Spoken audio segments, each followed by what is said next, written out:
우리 사회에 꼭 필요한 것이 한 가지 있다면 그게 뭘까요? 아니, 이 시간에 나에게 꼭 필요한 한 가지가 있다면 그것이 뭘까요? 성경이 우리에게 말씀하시는 것이 있습니다. 구약 성경에 보면 하나님의 성막은 뜰과 성소와 더 깊은 곳에 지성소가 이렇게 있습니다.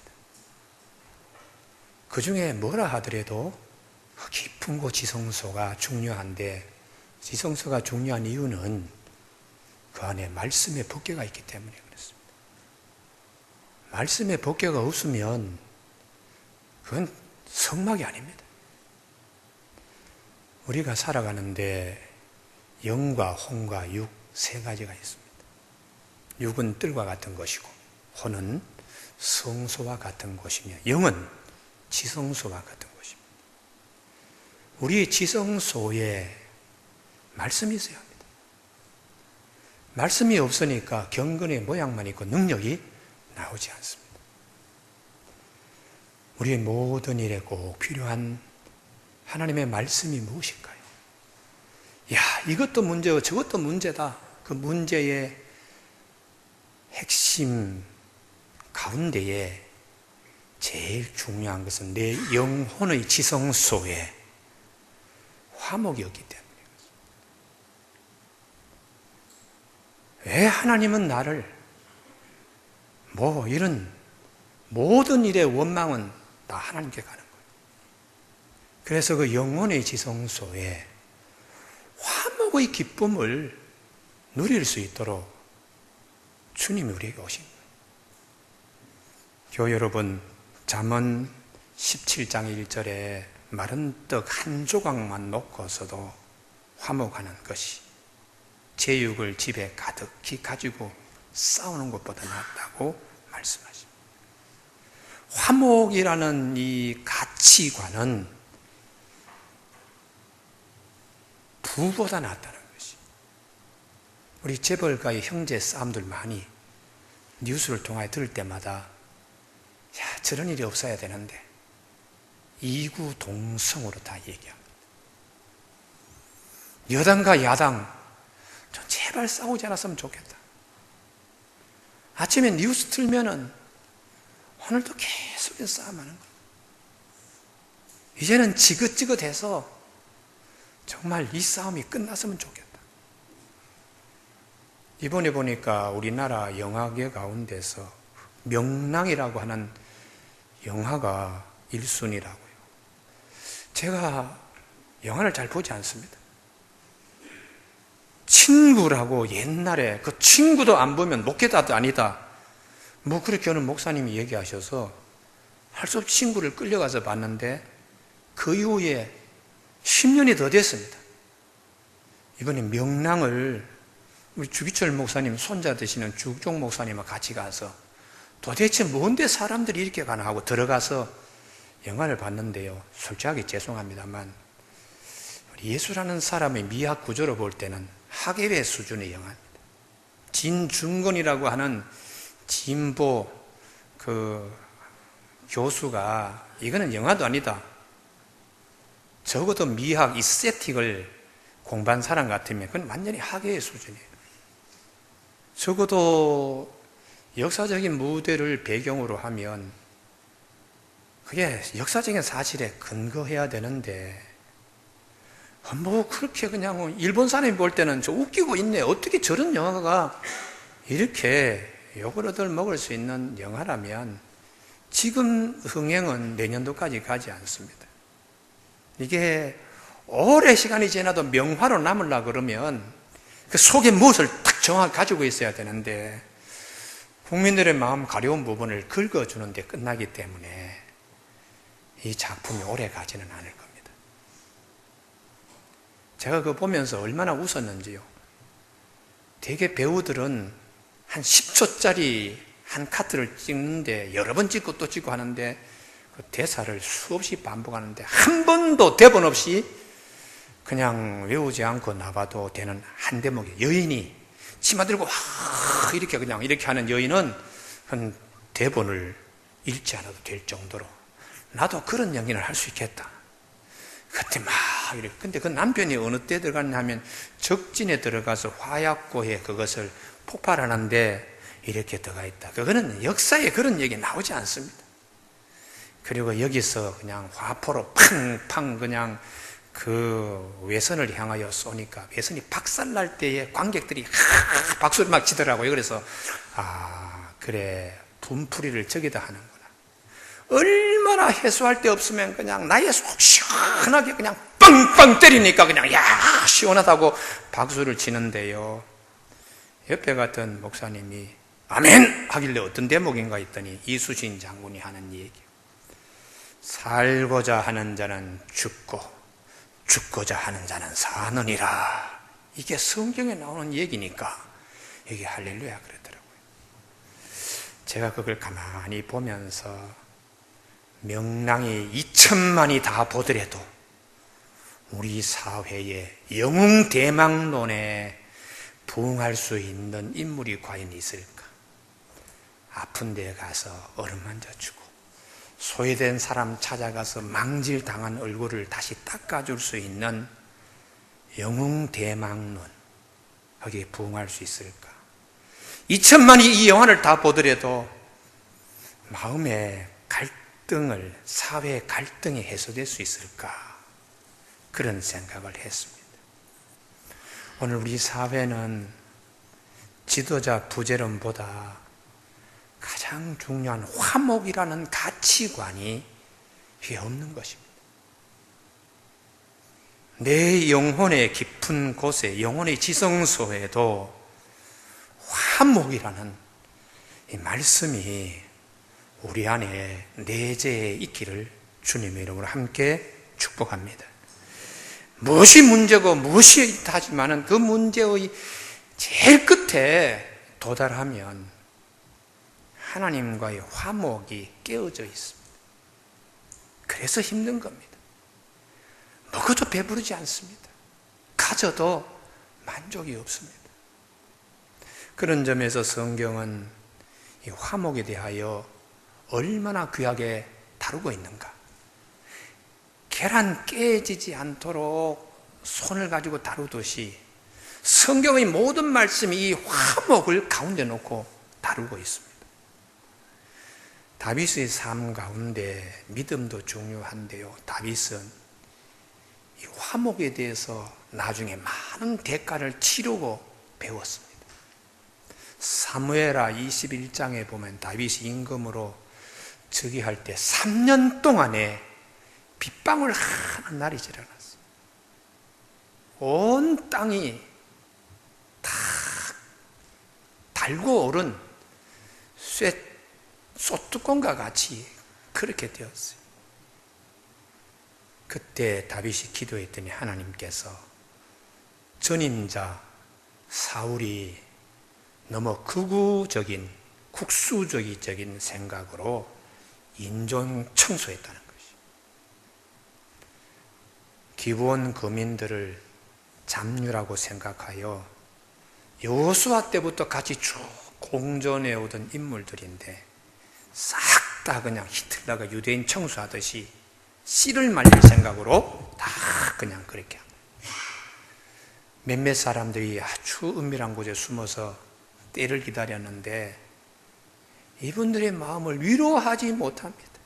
다윗도 정권, 자기의 소나기에 뭘 잡은 것에 연연하고 급하게 하면서 그 사람을 돌보지 못했어요.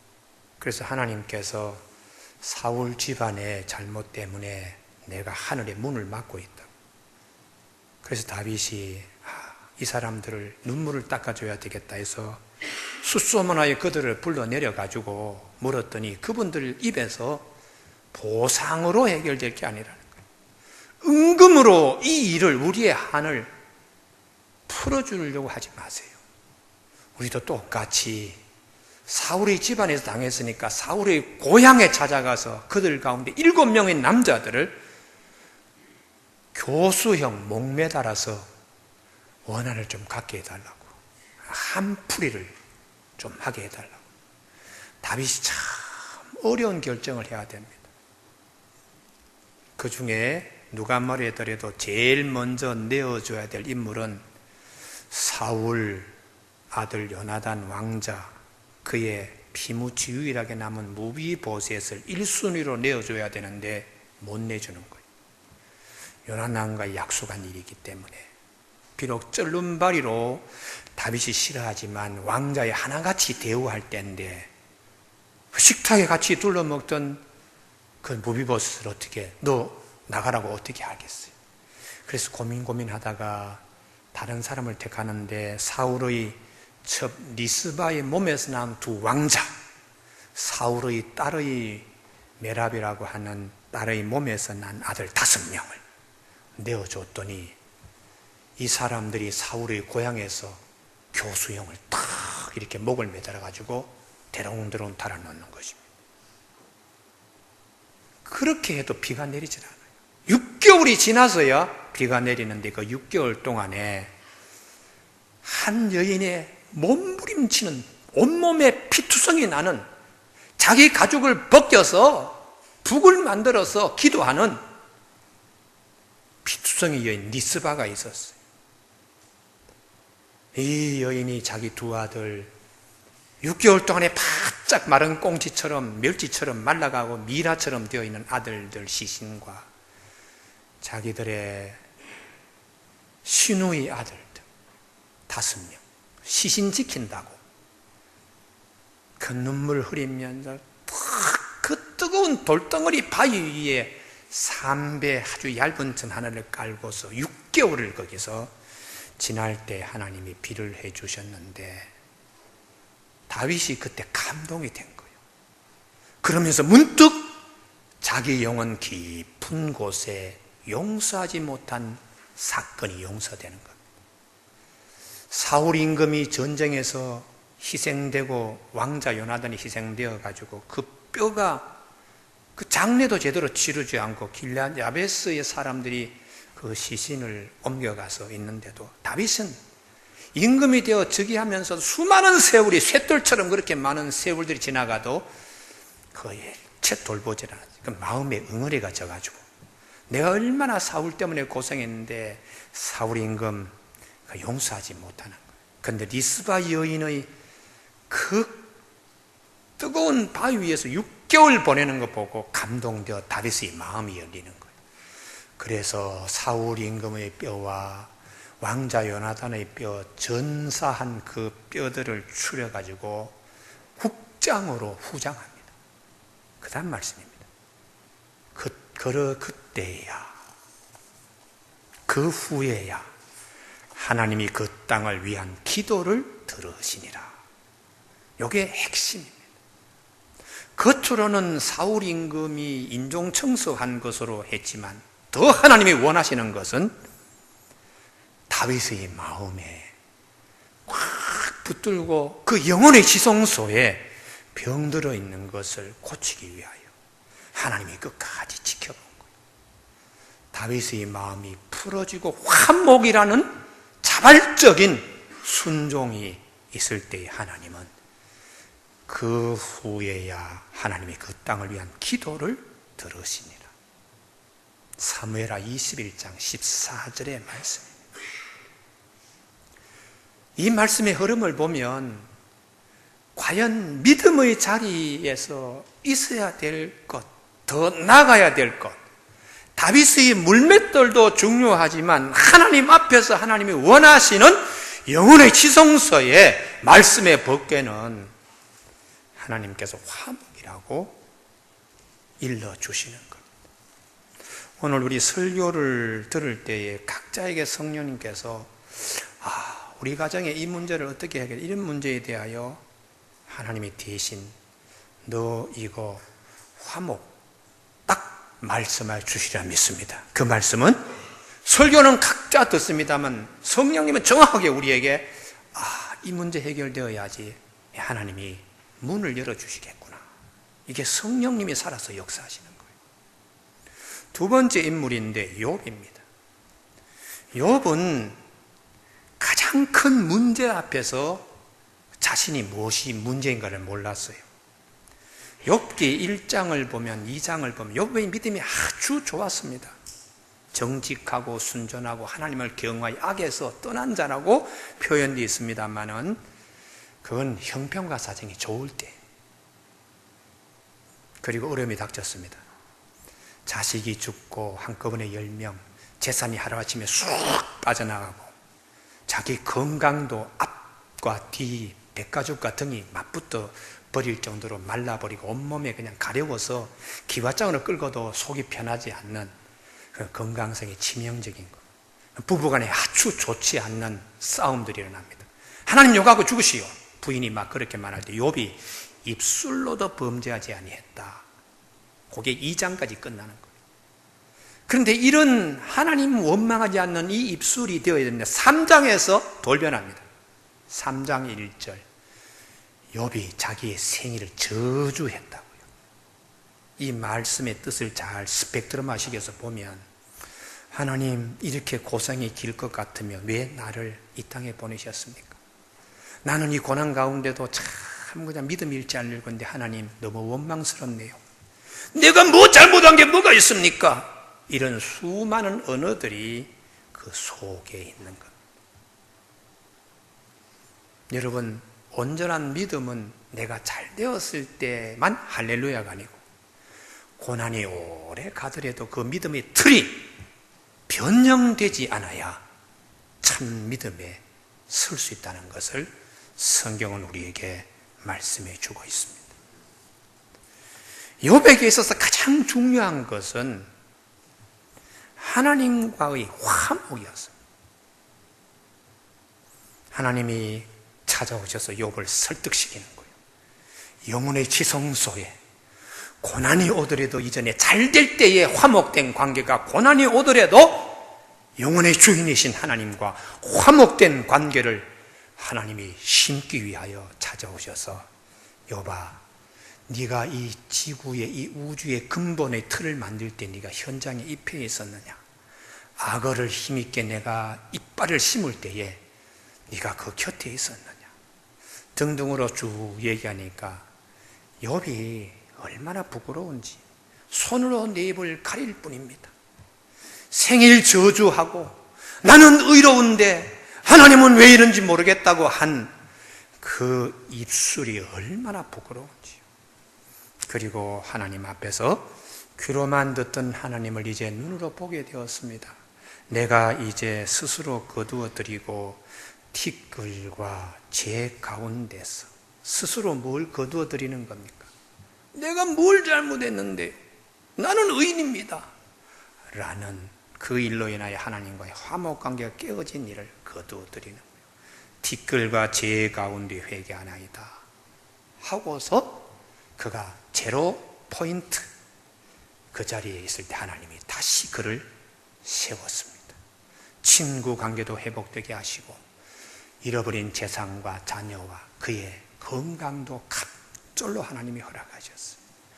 욥에게 가장 큰 문제는 영혼의 지성소에 환난과 어려움이 오래 지속될 때에 하나님 앞에서 원망하며 화목이라는 가장 중요한 말씀의 법궤를 훼손시켰다는 사실이에요.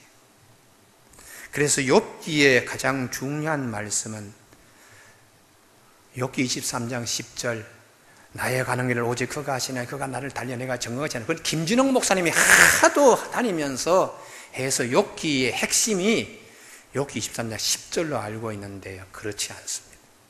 욥기의 핵심은 욥기 22장 21절입니다. 너는 하나님과 화목하고 평안하라. 그리하면 복이 내게 임하리라. 할렐루야. 이게 지성소의 가장 중요한 것이거든요. 외우기도 쉽습니다. 욥기 22장 22절을 하나 빼면 22장 21절 금방 외우는 것입니다. 그러면 이렇게 다윗도 그 영혼의 지성소에, 욥도 그 영혼의 지성소에 하나님이 원하던 이 화목을 우리 믿음의 선진 가운데 누가 가장 아름답게 간직했는가? 예수님의 가장 닮은 표상인 이삭이 이삭의 영성이 뛰어난 점은 뭐 이적 행하고 능력 행하고 뭐 이런 것이 아닙니다. 그의 영성의 첫째요, 둘째요, 셋째도 화목입니다. 그 화목은 하나님과의 화목이에요. 이삭이 창세기 26장에 농사 지었습니다. 블레셋 땅에서 농사 지었고 그의 100배 하나님이 결실을 맺게 했는데 욥처럼 하루아침에 다 잃어버리는 거예요. 블레셋 사람 거라랑 아비멜렉이 다 뺏어가는 거예요. 쫓아내는 겁니다.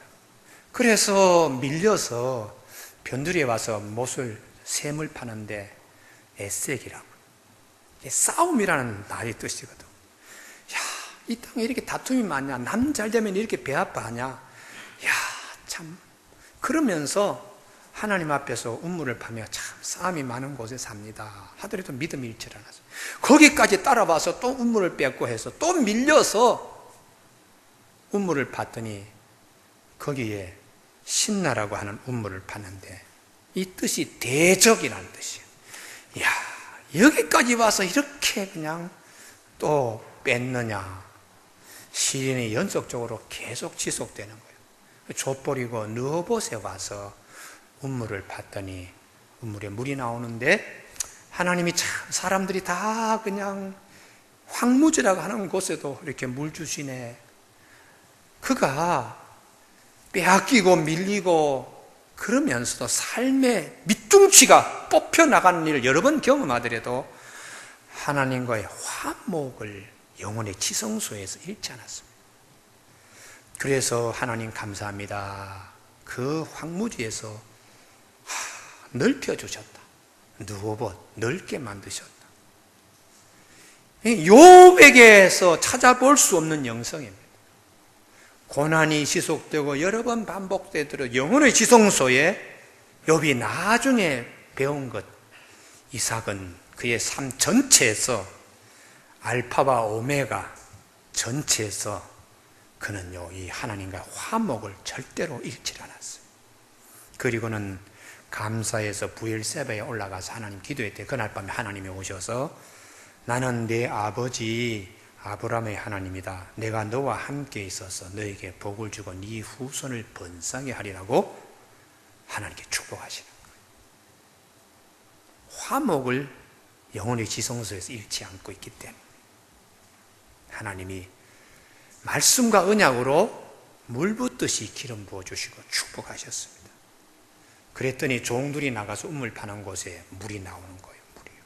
참, 여러분 오늘 우리 교우들 가운데도 이 이삭의 축복이 있기를 바랍니다. 할렐루야. 야, 내가 예전에 참 그 1번지에 있었는데 어떻게 이렇게 저렇게 밀려가지고 이렇게 되었나. 그래도 하나님과의 화목된 영성을 가질 필요가 있습니다.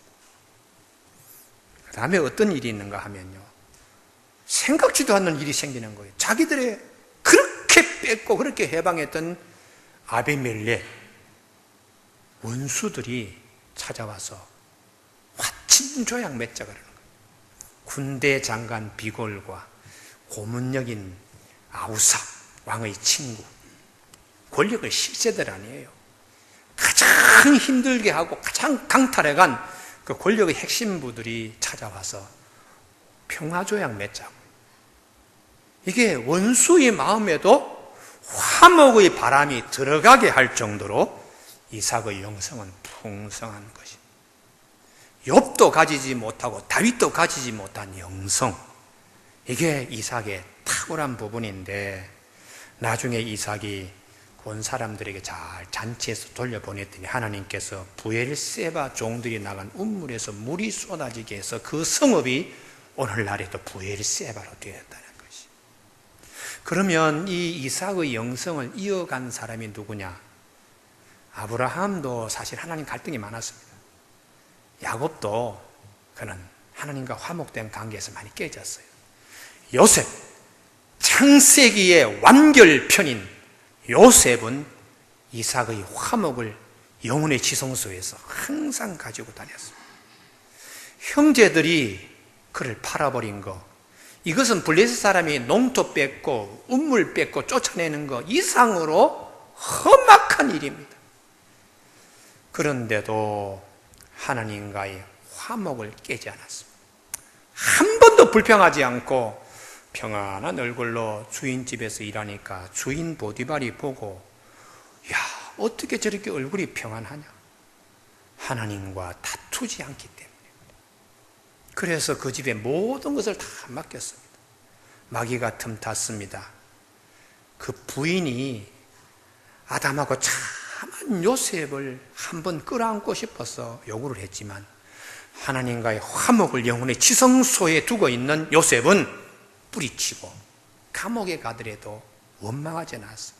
하나님, 나는 내 순결함을 지키기 위해서인데 왜 억울하게 감옥에 이렇게 옵니까? 라는 불평, 하나님과의 갈등, 영혼의 지성소의 화목을 그는 잃지 않았어요. 편안하게 있으니까 옥쇄장애가, 간수장이 요셉에게 열쇠를 맡기는 거예요. 참, 이 화목. 나중에 애굽 총리가 되었을 때에, 손에 권력을 가지고 있을 때에 옛날 생각해서 형제들이 양식 구하러 왔을 때에 한번 채찍질 할 수 있잖아요. 그러나 요셉은 그 형제들에게 꽃으로도 때리지 않았습니다. 그 형제들에게 자기가 요셉인 걸 알고서, 당신들이 나를 이곳에 팔았다고 해서 근심하지 마소서, 한탄하지 마소서, 하나님의 생명을 구원하시려고 나를 당신들보다 먼저 보내셨나이다. 요셉의 영성이 섭섭하고 용서하지 못할 일을 영혼의 지성소의 화목이라는 법궤를 가지고 있으므로 다 극복했어요. 그래서 예수님의 가장 닮은 표상으로 은 20에 팔렸던 요셉이, 은 30에 팔렸던 예수님이 하나님과 우리 사이에 화목지 못한 원수 관계를 이걸 해결하기 위하여 친히 십자가에 달려 돌아가셨다는 거예요. 사도 바울에 있어서 가장 큰 예수 그리스도 안에 있는 보화, 사도 바울이 주목한 것이 화목입니다.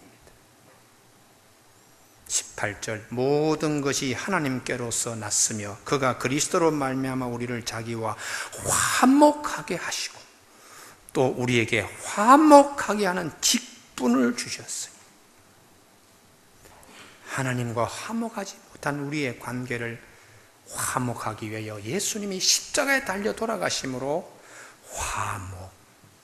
그래서 17절에 그런즉 누구든지 그리스도 안에 있으면 새로운 피조물이라, 이전 것은 지나갔으니 보라 새 것이 되었도다.